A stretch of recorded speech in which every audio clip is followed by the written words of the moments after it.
All right, so welcome to the first film history lesson. In this lesson, we are moving from Muybridge to Porter.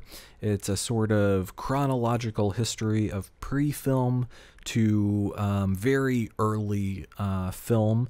And at this point, first couple of weeks, we're going to try to keep everything kind of chronological for you. Eventually, though, film history gets really complicated and sort of scattered across the globe. So we won't be able to do that forever, but we'll try to keep things nice and simple for you as we get going. So I like to ask this question at the beginning of my course about why film history is worth studying at college. Why are you studying this? And I think the answer is kind of twofold. One, I think that all of visual media has a basis or its roots in film history. So television, whether that's ads or news or narrative TV shows, video games, internet media, basically any media that has moving pictures has its basis in film history. There is a basic storytelling language that's been developed over time, and that applies to all of those things. So we have like a clear understanding of what the ad or the video game or whatever media is trying to tell us. We can understand it because we've had this consistency in storytelling language for over 100 years now. The other thing about film history is just about media in general. So even if you're not like a film historian or a film producer, this should matter to you because you ingest so much media, and just being a little bit more intelligent about media helps you be a better consumer of said media. So media has the ability to reflect, reinforce, and shape culture. And the reflect and reinforce we see very often, like stories on TV or stories in movies are a reflection of our culture, of recent events or past events. And then reinforcing those things, you see them and then it seems more real, right? If you didn't experience that historical event, but you see it happen over and over again, certain aspects become more elevated or highlighted through media. And then finally, it has the ability to shape culture, which is the big thing here, right? Like it can influence how people think about certain things. And that is an incredibly powerful tool. So media in general, super powerful. So it's really helpful for us to understand how it works so we can be better consumers or better producers of media. Okay, so let's get into the film history portion of this presentation, though. So I have a timeline of events for you. This is kind of what we are covering. Not everything in detail, but this is how things sort of go. We're starting in 1879, and we're working our way up to 1903. We'll take a look at a film from 1903. So the Muybridge horses is where we are starting, and we are ending with Edwin Porter, where we actually have stories told through film, and everything kind of in between. The big landmarks we're going to touch on, but we are covering a few decades here, so it's we're going fast through film history. All right, so let's talk about Edward Muybridge. So Edward Muybridge is kind of a precursor to motion pictures. So he didn't actually create motion pictures. He was before motion pictures really existed, but he kind of inspired the motion picture camera. So he was a photographer, and he was a photographer before film existed. And we're not talking about motion picture film. We're talking about the physical film. So if you don't know what that is, it's like a bit of flexible material that goes inside cameras. You snap a photo, it projects what's it called? An inverted looking image. So that's your negative, if you've ever heard of that before. And then through a chemical process, you can get this image to come out on the film, and then you can project that onto a piece of paper, and then you have a photograph, right? So that's kind of what was established later through Kodak and Eastman Kodak. But at this point, that wasn't invented yet, so they're using glass plates. So this is very, very old photography when he's working. And there's not a ton of photographers in existence at the time in comparison to later on when it's cheaper and easier to do. But this guy was commissioned by another guy named Leland Stanford, a very rich man, to photograph a horse at full gallop. So Stanford had a bet with another guy about whether or not a horse's legs, all four legs, would be off the ground at any given point during full gallop. So the idea was Muybridge set up a whole bunch of cameras with trip lines, basically. Didn't trip the horse, but as the horse touched the lines, the camera would snap a photograph, and it would capture the motion of the horse in still images.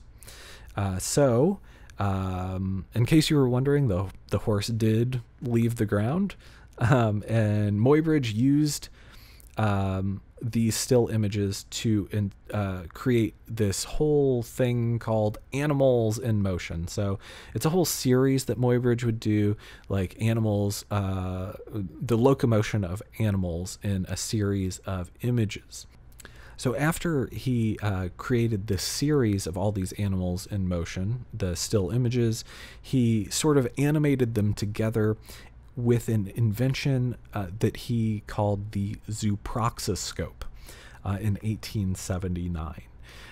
So this is kind of what the zooproxiscope looked like. It kind of looks like a record that spins very fast with a light behind it.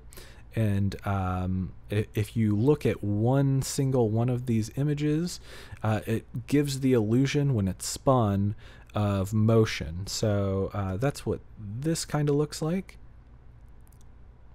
So if you were to look through like maybe a pinhole at one of these horses, it would look like that horse is kind of running. And likewise, if you just focus on one of those horses, you can see exactly the concept here.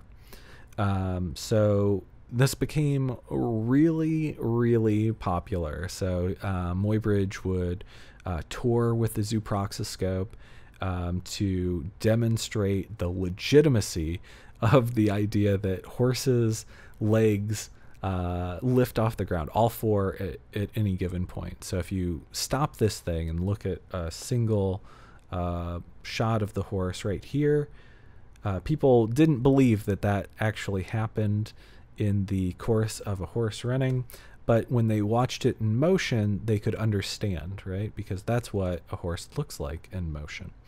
So it may seem a little bit rudimentary to you, but this is the basis for probably the first motion picture camera. There were some other attempts to like recreate motion through photographic images, and there's several of those kind of happening all at the same time. But what the zooproxiscope did was inspire Thomas Edison. So he saw one of the Muybridge lectures with the animated horses, and that inspired him to create the motion picture camera. And that's and he was the first one to do it, sort of. We'll talk about that in a minute. And because of that, this has extra weight.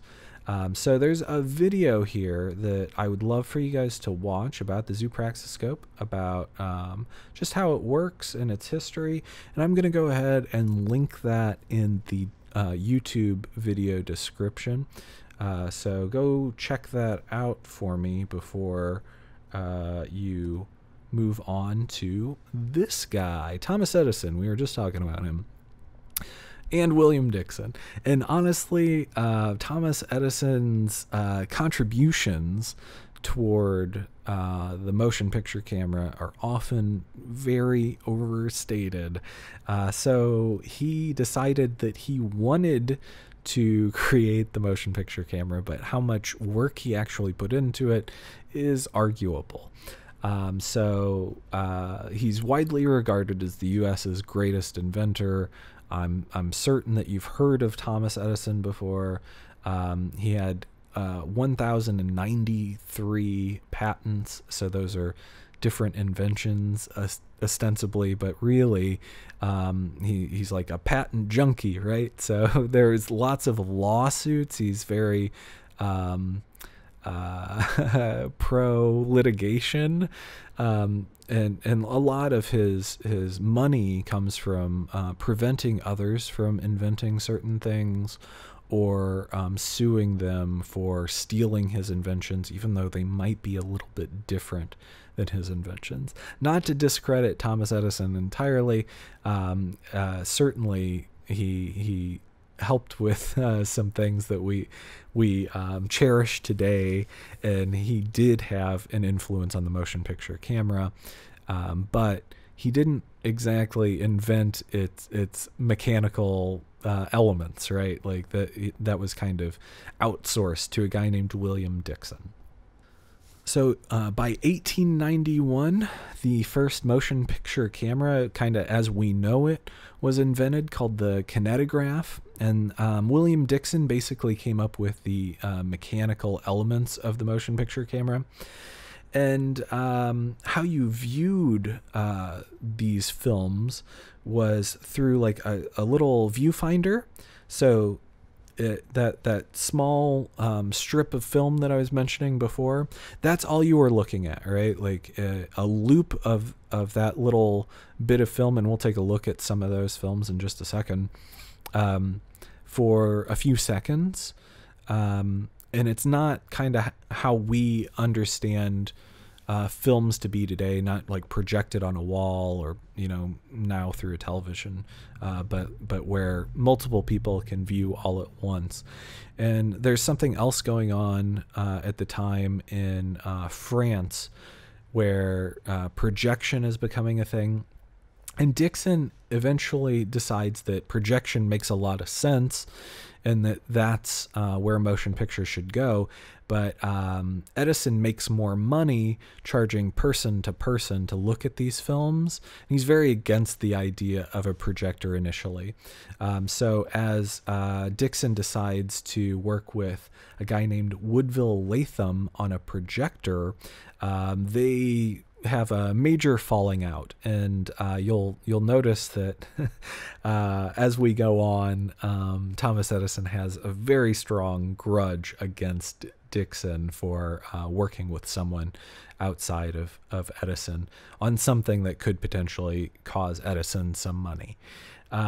So Dixon would later join a group of entrepreneurs to form a motion picture production company to rival Edison's.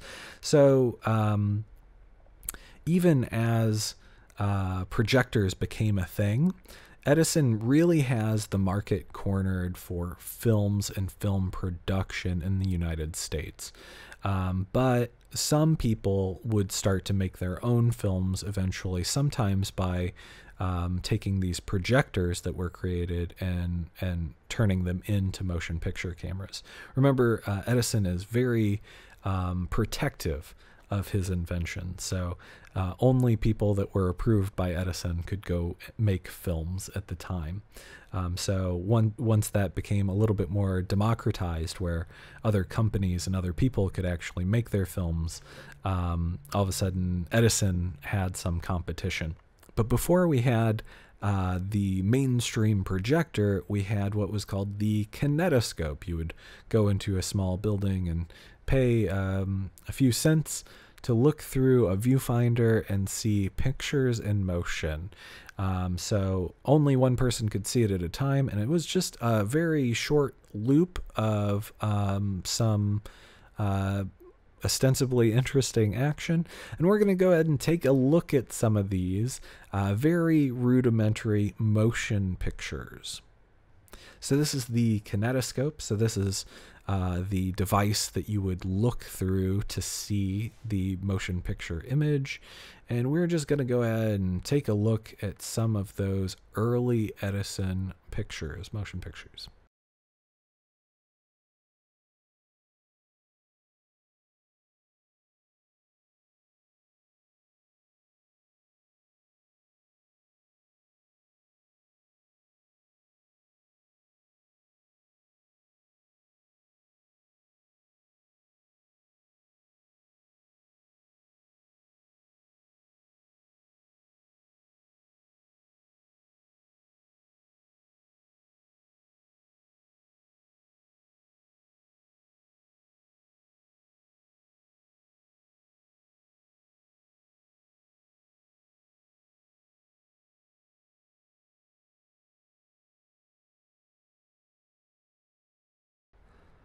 So a lot of these are just taking advantage of the novelty of motion picture, right? So it's just movement that is what's interesting to people at the time. We get into some kind of vaudeville type things with the strongman there, which is like kind of a popular cultural thing at the time. So people would like go and see these types of acts performed live. But again, it's like super rudimentary at this point. They're not trying to tell a story, or there's no editing. It's just a single shot. So each of these things that you're seeing would be on their own. So the guy with the bat or the staff or whatever he's spinning around there, that's all you're seeing, right? And then if you paid to look at a different one, then you could see the bodybuilder. So it's very similar to like what the Muybridge horses were, except if you watched that video previously, the Muybridge horses weren't exactly photographs that were animated, right? They were photographs that were then painted onto the zoopraxiscope, rather than like the actual images captured by a camera.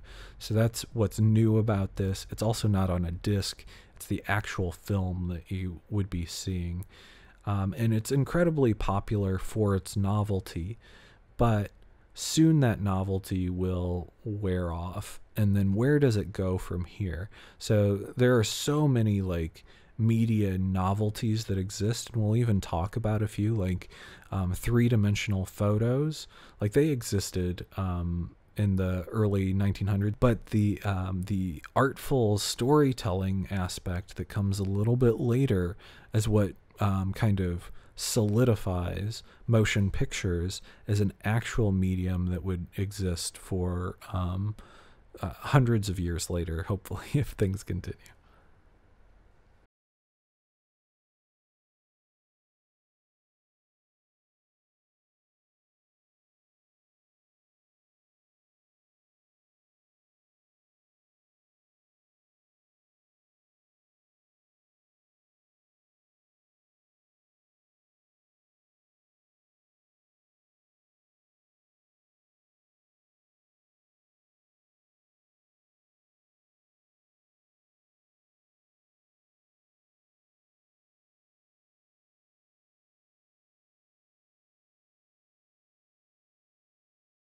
So around the same time Edison and Dixon were working on their kinetoscope, the Lumiere brothers in France were working on their own motion picture camera called the cinematograph.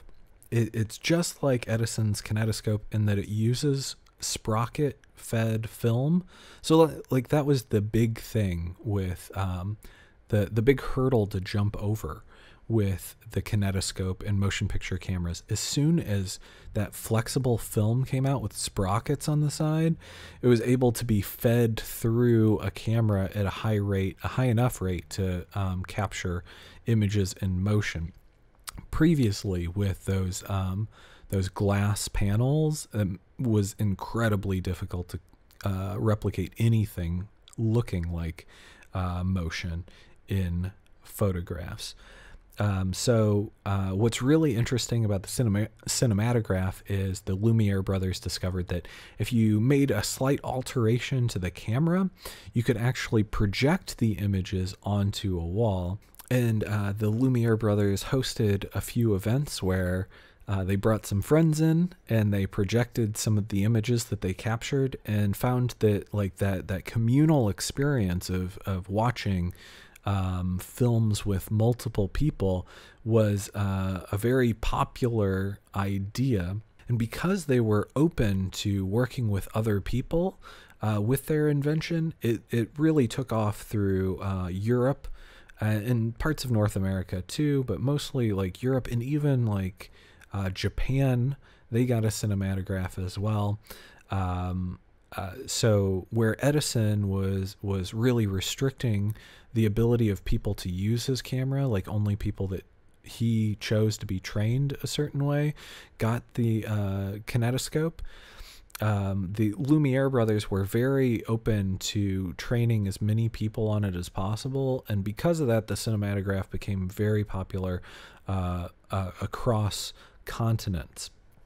The Lumiere brothers were all about non-performative films and sometimes newsreels. We'll talk about newsreels a little bit later on, but like early documentary work is what the Lumiere brothers were into. And it's probably not documentary in the sense that you think, where it's an edited and crafted story, but just images of real things in real time. And we'll take a look at a couple of those things, and you can compare them to the early Edison films. Camera operators and projectionists were trained to use the cinematograph.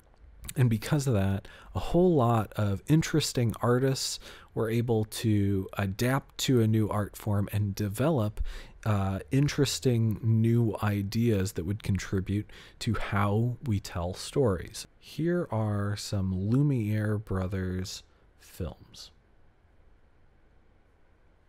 So the Lumiere brothers' first films are just of workers leaving a factory. It's this kind of documentary style film that doesn't have a whole lot going on, but you can see right away that the image is just a little bit more sophisticated looking than the kinetoscope. And there's a lot more to kind of look at. So if you think about the ways that you're viewing these things between the kinetoscope, where you have to look through a viewfinder at this very small piece of film, versus something that's projected on the wall, you can understand sort of how the content would change between those two things. If you're looking through a small viewfinder, all of these people wouldn't really be distinguishable, but projected on a wall, all of a sudden you get a much bigger idea of what's going on in the shot.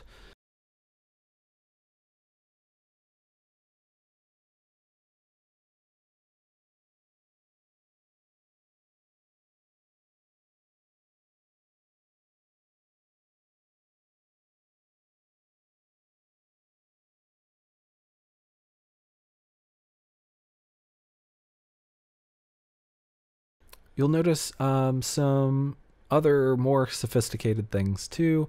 Like you have this little scene with the hose where you kind of have like a staged play happening, and we're still before the advent of editing, but I mean, you have like a full little story going on here. It's certainly beyond, you know, just the novelty of motion.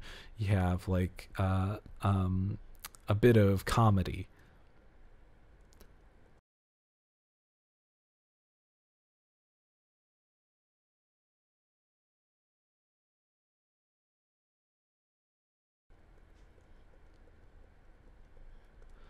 So the train image that we're seeing, or the train motion picture, there's a lot of uh, false history about this. It's interesting, though. The story is certainly interesting. I'm not sure how accurate it is, but uh, as they tell it, or as many film historians tell it, when this was first projected by the Lumiere brothers, people jumped out of their seat thinking that the train would hit them. I'm not sure that that's entirely accurate, but it may have happened. We can't say for sure. But there is a lot of interesting perspective that's going on there, right? Like we don't have just a flattened image; we have a train actually moving towards us.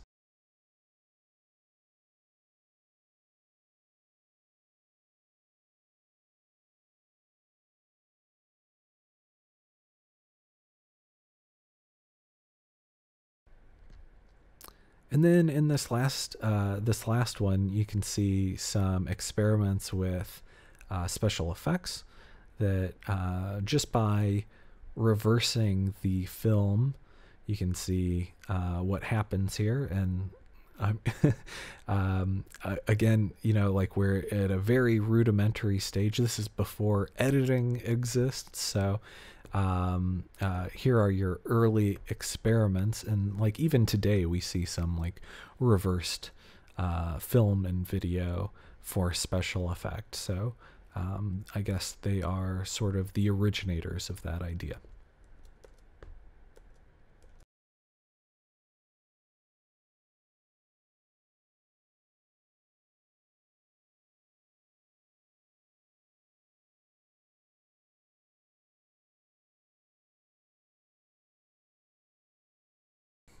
Just a little bit after the Lumiere brothers invented their motion picture camera, there was a guy named Georges Méliès, another French filmmaker. He was formerly a cartoonist and a magician from the late 1880s.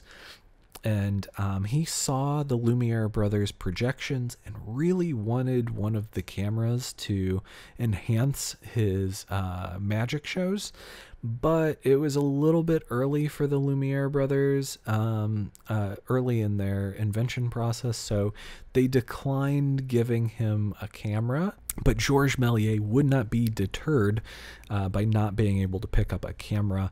Eventually, a few years later, he bought an animatograph, which is a projector that could project those like Lumiere brothers films, but he reverse engineered it into his own motion picture camera. Knowing that the cinematograph doubled as both, he could kind of figure out the inner mechanics and turned it into his own camera. And through experimentation with this camera, he discovered some things that worked like magic tricks, so hidden cuts. So how he discovered this was he was filming a city street with cars and buggies and all that stuff, and his camera jammed, like the film got stuck for a second, and while he was fixing that, the city street had all changed, like people and horses had all moved, like a few minutes had passed. So when he started rolling again, it gave the illusion that like people turned into horses, because where the person was before, now a horse existed. So the idea of stopping the camera and then restarting the camera with different actions or different things in place could lend itself to special effects. And Georges Méliès is the godfather of special effects, you could call him. So he developed and implemented a bunch of special effects, and these special effects became the standard for decades and are still used today. So let's take a look at Georges Méliès's masterpiece, A Trip to the Moon. It's a few minutes long. What is it, like 15 minutes, a little under 15 minutes? So let's go ahead and watch that. I'll splice it in. There's not going to be any sound with it, so feel free to listen to your own music in the meantime. And while you're watching it, keep your eyes open for hidden cuts and other forms of special effects.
So, as you saw in the film, A Trip to the Moon is a significant improvement in terms of how film can tell a story.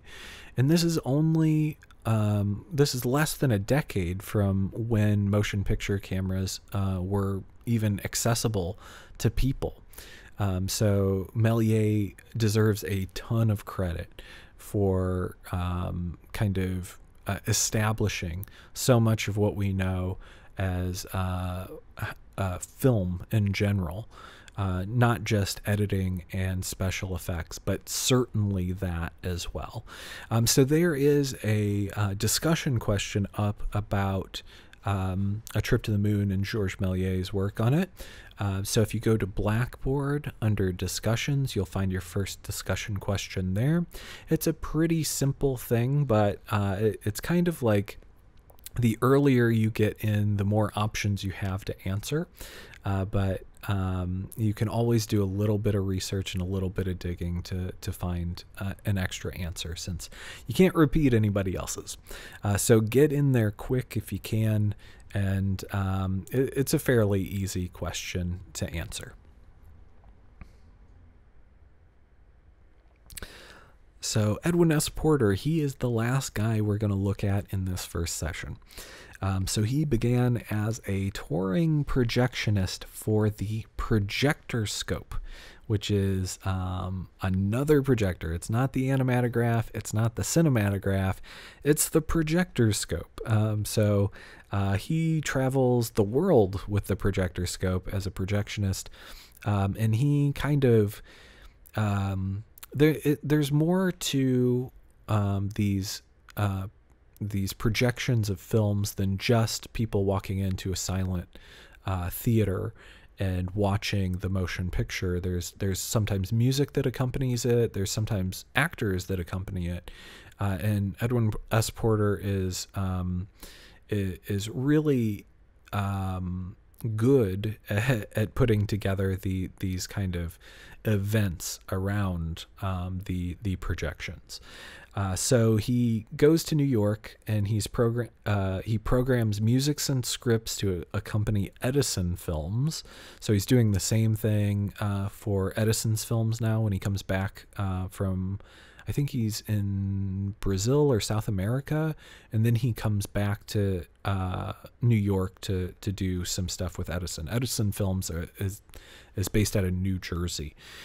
So Edison ends up hiring him and hires him as like a filmmaker. So remember, Edison keeps things kind of close to the vest and only hires people that he likes.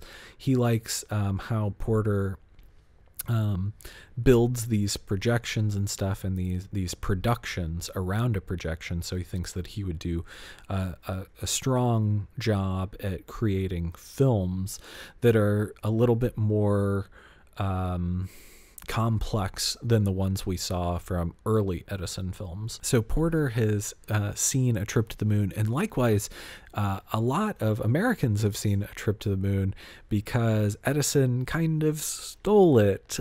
So copyrights are a little bit different in this time period, and Edison just gets a reel of A Trip to the Moon and markets it as an Edison picture. So he wants Porter to do things that I guess are a little bit closer to that, or Porter just decides that that's how films should be or how great films are. So he takes inspiration from A Trip to the Moon and makes his own film called Life of an American Firefighter, which you can look up. We're not going to look at it just yet, but it establishes his whole idea of parallel action. And what we kind of call this now is cross-cutting. So the idea is action is happening in two places at the same time, and you're cutting from one place to the other, and you get a sense that these things are happening concurrently. So the best way that I can, the best example that I can come up with like a contemporary film is almost any phone conversation that you're going to see is cross-cutting. So someone's at home on their phone talking, and then you cut to someone on the street on the other end of the line, right? So, and you cut from the house to the street, back to the house, back to the street, and the action develops across two places at the same time. So he's the first guy to do that. So he's not the first guy to cut, because that's Méliès. Instead, he's the first guy to come up with parallel action, eventually cross-cutting. So later in that same year, 1903, he produces his most well-known work called The Great Train Robbery. It also uses parallel action. It's much more subtle in how it does it. But we should see it there, where action's happening in one place and another at the same time. And he also uses the first camera movements. So you'll see a pan and a tilt. So if you don't know what these things are, a camera pan is just the camera moving left to right or right to left, just moving on a horizontal axis.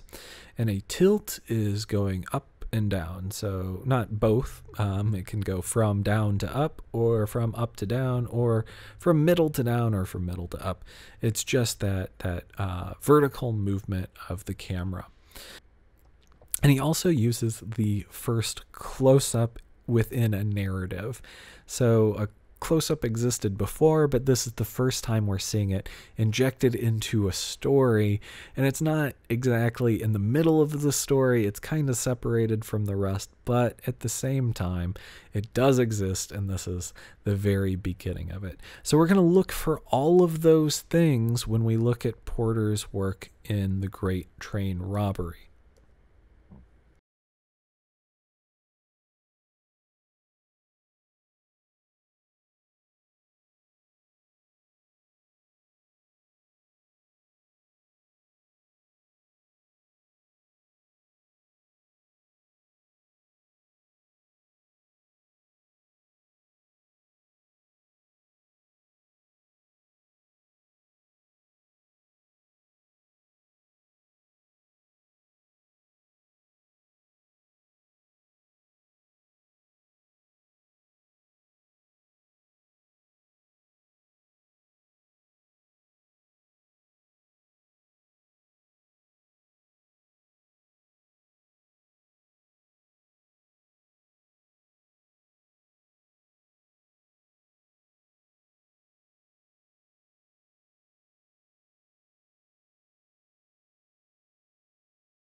So that's it for this week's lesson. There's no long film this week, just a bunch of short ones. So the things that you have to have turned in are: 1, your discussion question answer on Blackboard; 2, your URL for your blog, so it's all published and ready to go and I can view that thing; and 3, your first blog entry, and it can be about whatever you'd like. So here's the big question: which of the people that you learned about during this lesson contributed the most to early film history? Was it Méliès in A Trip to the Moon? Was it Edwin S. Porter and the Great Train Robbery? Was it William Dixon and the film camera? Was it the Lumiere brothers and their film camera? You can choose any of those people. You can maybe choose a couple of those people, but do make a decision, make a judgment call. It's certainly subjective. You can make the argument in any direction, but support your argument and develop it well enough to convince me. So 2 pages should do that just fine. You can also talk about how someone maybe didn't make the biggest contribution to motion picture history, and you might jump towards Thomas Edison, but hold off on Thomas Edison, and maybe you have to do a little bit more research about William Dixon, because there's still more that they would contribute before this whole thing is over. All right. Thank you all for putting up with this online version of the class. I hope that the format's okay for you. If you have any suggestions about how to make your life a little bit easier, feel free to reach out to me via email. Otherwise, I will look forward to your emails with your blog URLs, and I'll check in semi-regularly on Blackboard to see what you're writing in the discussions area. All right, I will see you all next week with another lesson on film history.